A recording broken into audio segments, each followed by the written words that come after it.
Now that is how a good basketball team handles their business against a team that they absolutely should be. The Sacramento Kings leave absolutely no doubt in their 113-96 dominant victory over the Jazz in Utah. A great start to this four-game road trip. The Kings back to 500, 2-2 on the season, and they may have discovered the key to unlocking their full potential as a team. I'll share with you what that is right here on Locked On Kings.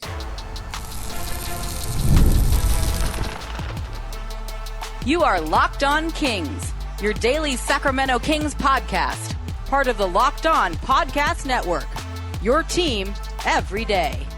And now, ladies and gentlemen, it is that time for another episode of Locked On Kings.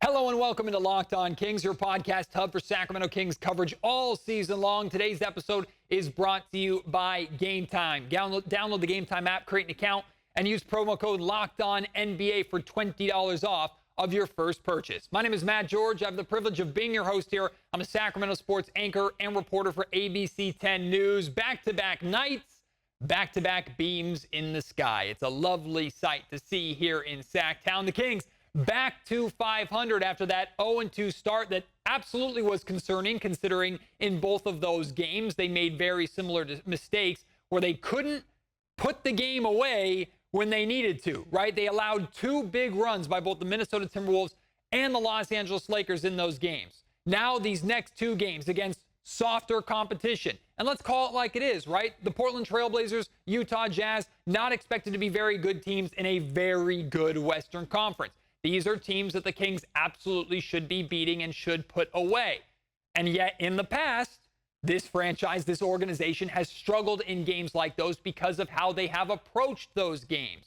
And their approach is something we're going to talk a lot about tonight. Their approach is something that we talked about in last night's post-game podcast, breaking down the Kings' win over the Portland Trailblazers. I played a clip for you of Kevin Huerter and De'Aaron Fox both talking about the desperation that they brought into last night's game to get a win, to get in the win column, not fall to 0-3 heading out on this four-game road trip, especially when two of those first three games were in your own building. But not just the desperation, it's the unwillingness to be outworked or not allowing your opponent to outwork you.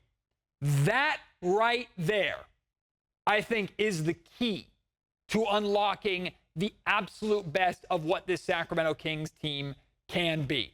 We know offensively the amount of talent that this roster has. We know defensively this group is not known for their defense. We know that this group is not loaded with unbelievable defenders. But what they can be is a good enough defensive team to be successful in the NBA. And by doing that, they have to put in the effort. They have to work. They have to be willing to outwork their opponent. You know, when Kevin Huerter and De'Aaron Fox talked about that last night, it was music to my ears. It was happy to listen to, and it was fun to talk about. But as we saw the Sacramento Kings do the exact same thing the very next night, the second night of a back-to-back to start a four-game road trip, once again against another team that they should be beating, it clicked for me. This is how you get the best version of the Sacramento Kings. Not every single night is the ball going to go in at a 40 or 50% clip, right? Not every night are the Sacramento Kings going to create a bunch of steals or have these tremendous individual performances or have De'Aaron Fox go for 40 or Keegan Murray explode or DeMar DeRozan or whoever. You're not going to be able to get that every single night over the course of an 82-game season, and certainly not into the playoffs when the Sacramento Kings get back there. But what you can control every night, what you can count on every single night is the effort that you play with.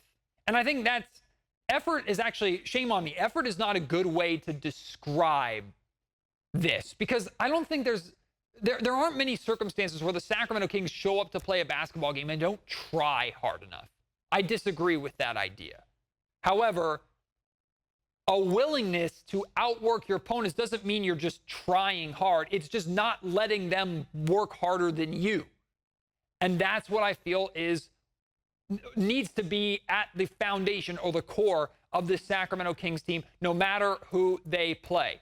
They can't allow the lesser teams, the worst teams, to outwork them. And if they outwork the better teams in this league and go into a game deciding that they are going to make every single team work as hard as possible against them, even teams that are championship caliber teams, the Boston Celtics of the world, if you make them work, you have the best chance you possibly have to win.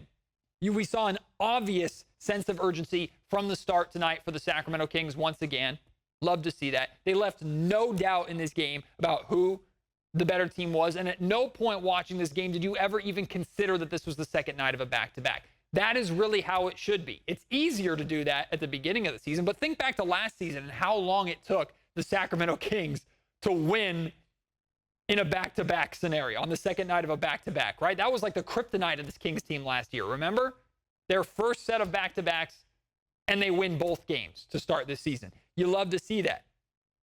Mike Brown has talked about playing the same way every single night, like religiously, since training camp began, right? This was something that he talked a lot about, playing with the same effort on a nightly basis and doing the things that almost annoy your opponent. In fact, like the word that I would use is, it's Halloween. So this is a fun way to sum it up, right? Like take the heart and soul out of your opponent. Play to a level to where you are just constantly taking the wind out of your sails. Like think about it tonight. Jazz get off to a strong start in the first quarter of this game. Sacramento Kings weather the storm, build a double-digit lead. Jazz get off to a strong start to start the second quarter. Knock that Kings double-digit lead down to like 3 or 4 points. Kings weather that storm, respond, get it back up to double digits, and I think they were leading by like 9 or something at halftime. Think about what that does to the Utah Jazz, right? You had 2 stretches where you played really, really well, got back into the game, and then the Kings just really quickly erased that, right? How many times have the Kings been on the wrong end of that over the last couple of decades? Like how many times have we watched the Kings try and take on the Golden State Warriors or whatever team, right? And they fight and scratch and claw and battle and build a double-digit lead, and then it's gone like that. Or they are down double digits early and they play their butts off for a quarter and get back into it, and they're right there, and then in the final minute and a half of a quarter, a team just explodes on a run and erases all the hard work that the Sacramento Kings did. Remember how deflating that was from a fan perspective, whether you were watching the game in person or sitting at home on your couch going, God dang it! Like, why can't we do that? If the Sacramento Kings can become that on a nightly basis, I think, again, that is a key to absolutely maximizing themselves. And there are different ways that they're trying to do that, right? Like the emphasis on offensive rebounding. This is a major area that we're already seeing success for the Sacramento Kings. And the success rate of those second chance point opportunities. Tonight, the Kings had 9 offensive rebounds. That created 24 second chance points for the Kings. In their 12 opportunities on second chance, they had 12 second chance opportunities tonight. They converted 11 of them. You know how deflating that is? Think back to the playoffs a couple of years ago and how many freaking offensive rebounds that Kevon Looney got to give the Warriors second, third, and fourth chance opportunities. It's one of the reasons why the Kings were eliminated in that first round of the playoffs. Remember how deflating that was for us as fans. Remember seeing the effect that that had on the Sacramento Kings, the hung heads, the hands on the hips, right? God, what do we have to do? If the Kings can be that against their opponents consistently, beat them mentally as well as out-muscle them physically, and then, of course, outscore them on the scoreboard. That, to me, is how the Sacramento Kings can be the best version of themselves, can unlock the best version of themselves. That is what Mike Brown is preaching to this group. That is what Mike Brown is asking for and expecting on a nightly basis. Every single night, the Kings crash the rebound, the offensive glass the same way. Every single night, the Kings push the tempo and get up and down the floor and hustle in transition the same way. Every single night, the Sacramento Kings play a physical style of defense to where even though they're not the best defenders in the world, they guard with their chest and force the offensive players to play through them, not around them or over the top of them. Go through them. have to work. Deflect enough passes on the defensive end of the floor to throw an offense off of their rhythm to where they get frustrated because things aren't as smooth as maybe they expect it to be as one of the best offensive teams in the league. Be disruptive. Disruptive should be on a t-shirt for the Sacramento Kings this year. I know the Kings have their different slogans, and embracing the climb or climbing the mountain is a big thing that we talked about for the Sacramento Kings, right? But if I were adding my own word or phrase to the Sacramento Kings to, I think, make them the best version of themselves and something that they can control every single night, it's be disruptive and play that way against anybody and everybody. That does not guarantee a victory, right? You can be disruptive and play hard and refuse to be outworked by the Boston Celtics, and then they shoot 50% and make 25 three-pointers, and there's nothing you can freaking do. Doesn't mean you're going to win every single time you do that. But you're going to give yourself a whole hell of a lot of a better chance to win any night if you play that way. You're going to be able to handle your business a lot more against the teams that you know that you are better than.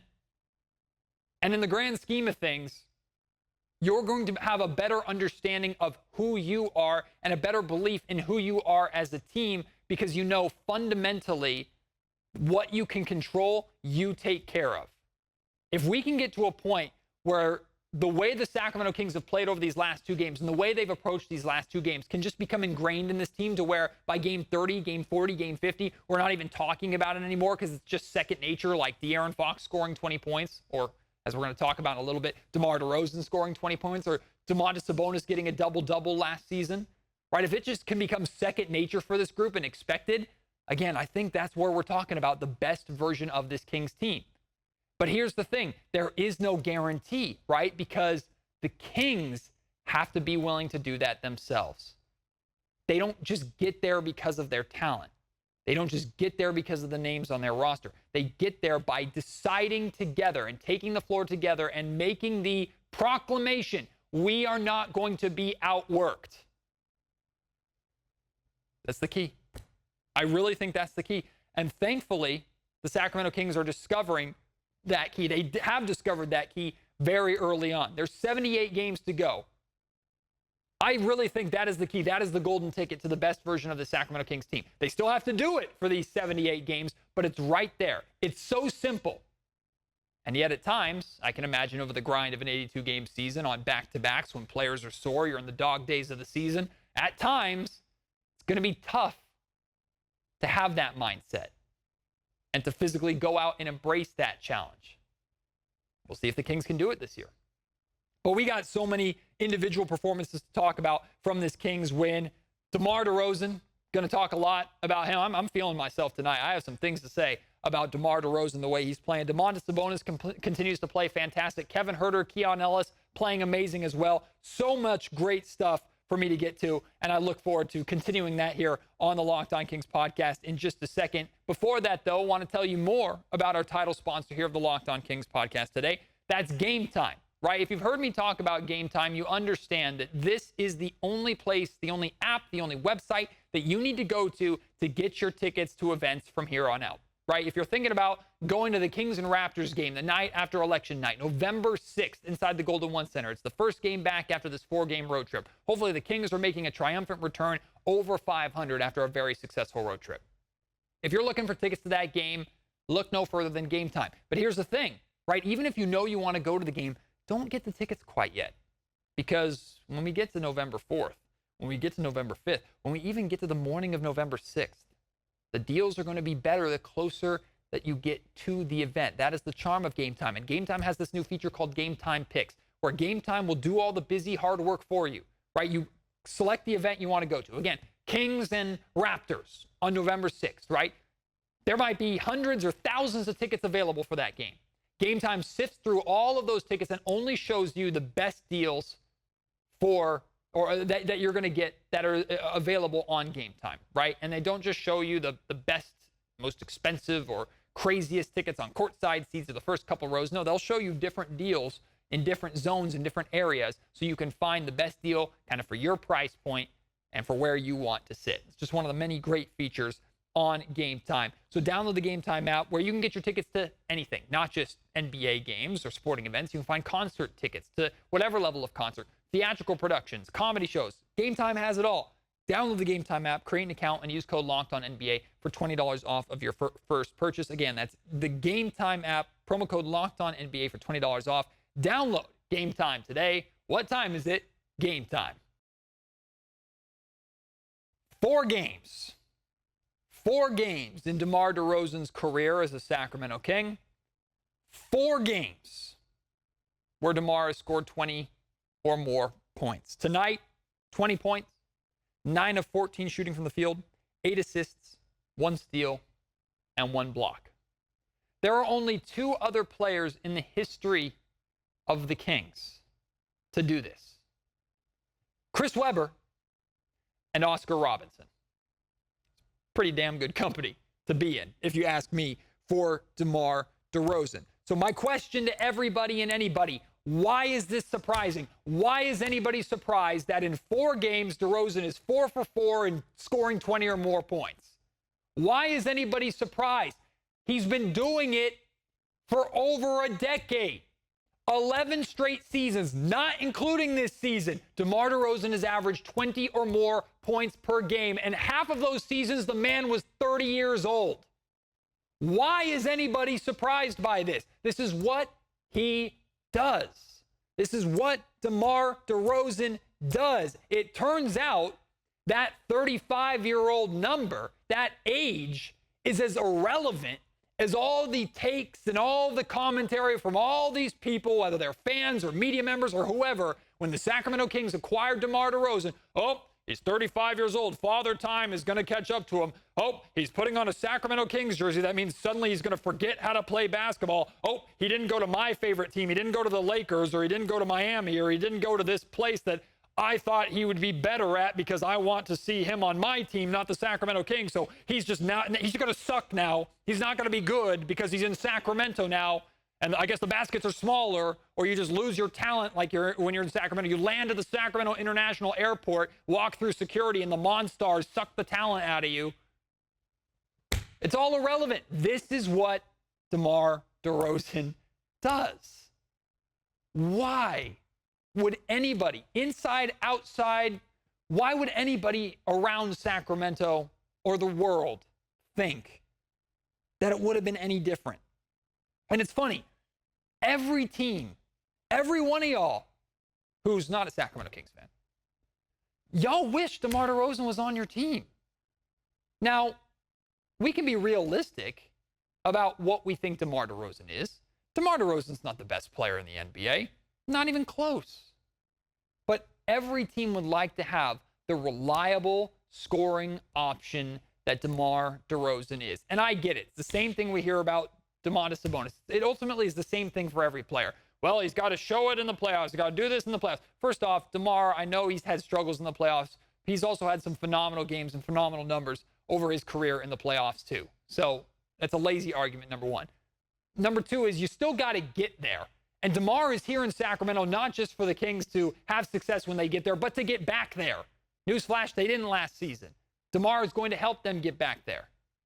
Every single team wishes they could have a DeMar DeRozan type player on their roster. And the teams that are successful typically have a player like that or two. They can go out there and get them a bucket the same way DeMar does on a nightly basis now for the Sacramento Kings. But you know what? One area where those people are right. As much as I'm enjoying watching DeMar DeRozan play for the Sacramento Kings, as much as I'm enjoying looking at the numbers that he's putting up, dang it, I just can't stop thinking about that 2031 pick swap. God, imagine what that could be. God, I can't enjoy what a future Hall of Famer is doing for my basketball team and the wins that he's helping this team get right now in real life. I can't enjoy that because hypothetically, I'm thinking about how a pick swap in 2031 could be the death of my franchise. You remember the amount of people, obviously that's sarcasm. You remember the amount of people that were talking about that 2031 pick swap like that was a unbelievable deal breaker for the Sacramento Kings. How in the world could the Kings go out and get DeMar DeRozan and give up a 2031 pick swap and Harrison Barnes? Oh, God, how could the Kings do that? Kings got fleeced. This isn't going to work. I don't get it. I don't get it. Because what actually is not happening in the fantasy lands, what's actually happening on the basketball floor, you know, like the actual game itself, is DeMar is scoring, and the Sacramento Kings are now figuring out how to play with him, play around him, incorporate him, and warning for the rest of the league, Sacramento Kings are discovering and learning how to win. Right? Now, they have to continue to do it. They're not guaranteed to go 80-2, right? There's still going to be low points. There's still going to be moments where the Sacramento Kings struggle. But DeMar DeRozan has been consistent throughout these first 4 games. And the Kings are figuring things out. The West is still the West. Still going to be brutal. Still going to be tough losses ahead. Still going to be some great wins ahead, too, I believe. But, man, DeMar DeRozan has been fantastic for the Kings so far. And like I expected, absolutely not the negative asset or the unimpactful player or piece or pickup that so many people labeled him to be when the Sacramento Kings went out and got him this summer.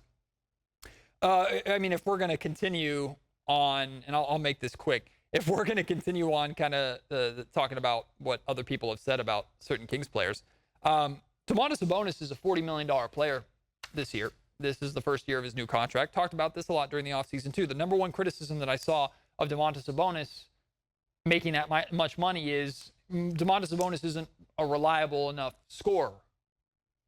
He doesn't score at the rate of what you would expect from a $40 million per year player. Well, tonight, Domantas Sabonis had 28 points, 13 of 18 from the field, 11 rebounds, 4 assists. In his first 4 games of the season, he's had a 24-point game, a 29-point game, a 16-point game, and now a 28-point game. Seems like he's scoring at the level or at the rate of a $40+ million per year player to me. And also, hey, be my guest. Keep leaving Domantas Sabonis open for 3. Every team, all 29 teams, keep that in the scouting report. Dare him to shoot. Go ahead. Because the man is 6 of 11, shooting 54% from three-point range to start this season. And it ain't working for you. But go ahead. Keep doing it. Sabonis will gladly, happily take that shot. And the Kings have no problem having him shoot it. In fact, they still want him to shoot more. I'm having fun tonight. Got to talk about Kevin Huerter and Keon Ellis. Want to talk about De'Aaron Fox a little bit too. And hey, could this have been maybe a kind of a audition game for John Collins and a potential trade target for the Sacramento Kings around the trade deadline? I don't know. Let's talk about that a little bit. That's still to come here on Locked On Kings. Second game in a row where I've been really happy with Kevin Huerter. 2 games, 2 just really, really solid performances for Kevin. Again, if you could tell me this is what Kevin Huerter was going to be on a pretty consistent basis as that starting 2 guard for the Sacramento Kings, I would tell you Kings are in fantastic shape. That spot is held down. Both he and Keon Ellis tonight, high deflection rate, fantastic effort, and high basketball IQ plays on both ends of the floor, but especially on the defensive end, right? Kevin Huerter, 14 points, 6 of 9 shooting from the field, had a few 3-pointers, 5 rebounds, 2 steals. Keon Ellis, 5 points, 2 of 4 shooting from the field, 4 rebounds, 2 assists, 2 steals, and 3 blocks. Keon Ellis, man. Again, like, how do you not play the guy? Thank God Mike Brown has found playing time for Keon over these last 2 games, and lo and behold, the Sacramento Kings have won these last 2 games. I don't think that's a coincidence. Keon Ellis needs to play because when he plays, like I just read off for you, he makes stuff happen. He's literally everywhere. He's everywhere. He does, like all over a box score. You'll find his impact in so many different ways. He was making some incredible plays on the defensive end tonight. And he got rewarded with, I think, like 17 minutes or something like that tonight. Love how Keon Ellis played. Of course, love how Kevin Huerter played as well. I want to talk really briefly about De'Aaron Fox, too, because I think some of us, myself included, are putting De'Aaron Fox in a bit of a box. What I mean by that is, naturally, when we're looking at De'Aaron Fox stats, we do this for every player because it's the NBA, it's a scoring league. But for a star player of the caliber of De'Aaron Fox, the first column that your eyes go to is the scoring column. De'Aaron Fox tonight had 19 points, 8 of 15 shooting from the field. 19 points we know is not nearly the best that De'Aaron Fox can do. And I spent a lot, again, this is me too. I'm talking to myself here too. I spent a lot of this offseason talking about how if De'Aaron Fox wants to be an all-NBA player and earn that Supermax contract that comes along with that or be eligible for that Supermax contract, I feel like he has to do it by scoring the basketball more. I feel like he has to be a 27, 28, 29, 30 point per game player.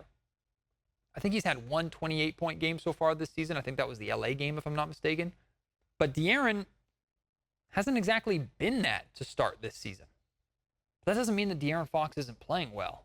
I've seen some comments of people that aren't too happy with De'Aaron Fox's play, especially, of course, when the Kings lost those first 2 games, and I get that. But in addition to the 19 points that Fox had tonight, he had 5 rebounds. He had 6 assists. He had a steal. Like, De'Aaron is impacting the game in a lot of ways. He's making the winning plays, and he's not having to force anything. The Sacramento Kings are not needing him to be that 28-point-per-game scorer every single night to have a chance to win. Even though DeMar DeRozan is outscoring him on a nightly basis, that doesn't make DeMar DeRozan the best player on this Sacramento Kings team. Domantas Sabonis outscoring De'Aaron Fox now on a nightly basis to start the season. That doesn't make Domantas Sabonis the best player on this Kings team. De'Aaron Fox is making the smart plays, and the reality is he's adaptable. He's not a one-trick pony. He can do more than just score the basketball, even if scoring is the primary strength. There will be times where the Kings are reliant on those offensive explosion games for the Kings. Fox will have 30-plus point games in the near future. Fox will probably have a 40-plus point game in the near future, too. He's just that good. So I think it's fair to expect that at some point. But De'Aaron Fox, if we're taking his word for it in the article that interview that he did with The Athletic when talking about signing a new contract with the Sacramento Kings. He talks about winning. If these are the plays that De'Aaron Fox needs to make, and if De'Aaron Fox needs to adapt on a nightly basis to make the winning plays based off of other guys that have it going, it doesn't make him a worse basketball player for scoring less if he's still impacting winning in other ways like he continues to do so. I also thought defensively tonight, De'Aaron Fox did a fantastic job at the point of attack defending Colin Sexton. I thought he did great tonight, and we know how good of a defender De'Aaron Fox can be. So if this, winning basketball from De'Aaron Fox is more important than high-scoring basketball. I don't know. In fact, I feel pretty comfortable saying that if the Kings were a 50-win team, but De'Aaron Fox were averaging let's say low 20s, like what he's averaging right. I don't exactly know what his averages are for these first 4 games, but I imagine it's like 18, 19, 20, 21 points per game around that. If that's what he averages and the Kings are a 50-win team, I don't think he makes All-NBA. But if the Kings are a 50-win team, how much does he care? How much should we care? It might just be good enough for us for him to be an important part of a winning basketball team here in Sacramento. John Collins always seems to be connected to the Kings. He has been for a long time, regardless of who is in the front office, right? That's just a name that he's floated around a lot, especially his time in Atlanta. Like, he was floated around a ton, and the Kings always seemed to be connected to him, whether it was from, Kings fan groups discussing going out and getting him. John Collins had a good game tonight. 18 points, 7 of 16 from the field, 7 rebounds, 1 steal, 1 block, and he did it all off the bench. He's not starting for the Utah Jazz. John Collins might be a great name for the Sacramento Kings to keep an eye on for potential rotation depth if they need it at the trade deadline. There are probably better names or other options out there, but we don't know, 1, what the Sacramento Kings will need, and 2, what will be available, and 3, what the Kings will be willing to give up. John Collins shouldn't be too expensive. So I'm not saying the Kings need to trade for John Collins tomorrow. I'm not even saying that John Collins would be fantastic on the Sacramento Kings. I'm just saying he's an option. We saw him play tonight, and he played really well. I also, before we wrap up, want to talk about former Sacramento King Rudy Gay for a minute. Rudy Gay announced his retirement today. He released an article in the Players Tribune. Great article. Highly encourage you to go out and read it. I loved watching Rudy Gay play for the Sacramento Kings over his years.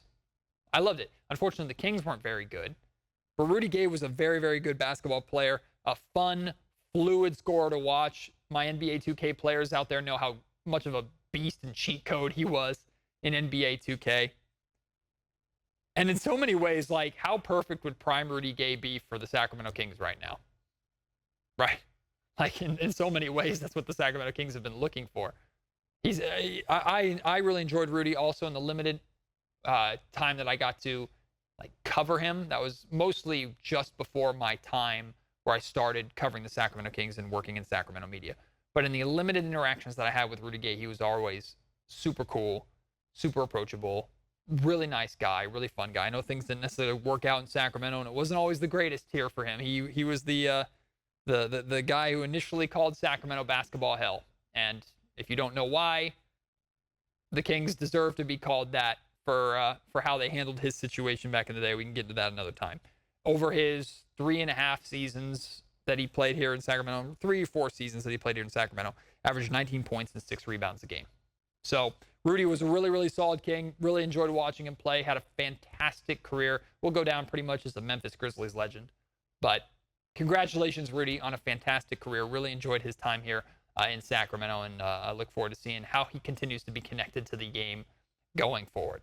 All right, now I want to hear from you. Your thoughts on what I believe is the key to unlocking the Sacramento Kings, that unwillingness to be, or they're not allowing their opponents to outwork them, like outworking their opponents on a nightly basis. That being kind of the key or the foundation to the best version of the Sacramento Kings. What do you think about that? Your thoughts on DeMar DeRozan, Domantas Sabonis, De'Aaron Fox, Keon Ellis, and Kevin Huerter, and the way that they've been playing on both ends of the floor, especially Kevin over these last 2 games. Let's talk about it. Also, how you're feeling about the rest of this road trip. The Kings have a good chunk of time off, right? They're off until Friday, back in action on Friday against the Atlanta Hawks. So a couple of days off here to kind of rest and get ready for that game. Some very gettable games on this road trip. We'll see if the Kings can continue the rhythm that they've worked themselves into here over these last couple of days. Appreciate your support as always. Can't wait to have you join me on the next episode of the Locked On Kings podcast. Until then, my name is Matt George. You've been listening to Locked On Kings, part of the Locked On Podcast Network.